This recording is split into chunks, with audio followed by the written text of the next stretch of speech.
RoofRunner is a synthetic, polymer-based, scrim-reinforced underlayment designed for use on roof decks as a water-resistant layer beneath asphalt roofing shingles. It has exceptional dimensional stability compared to standard felt underlayment, and its special top surface treatment provides excellent slip resistance, even when wet.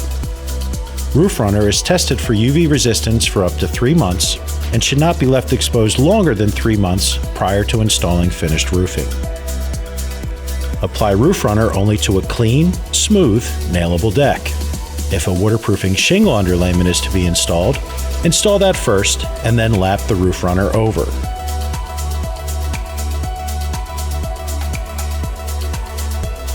Apply RoofRunner horizontally with printed side facing up. Long horizontal overlaps should be weather lapped a minimum of 3 inches. Vertical end laps should be a minimum of 6 inches and offset a minimum of 36 inches from course to course. Cap nails with 1-inch heads are required.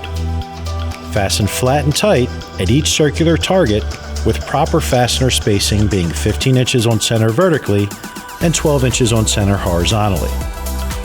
On vertical side laps, install 8 fasteners, equally spaced, and centered up the lap to hold the underlayment in place. Where laps or joints require sealant or adhesive, use a high-quality asphalt roofing cement, meaning ASTM D4586 Type 2, or cements and caulks based on butyl rubber or urethane. It is particularly important to seal all lap seams and areas where the underlayment will be exposed to wind-driven rain. For additional information on RoofRunner, including application on low slopes, please refer to the SAM or contact CertainTeed's Roofing Technical Services Department.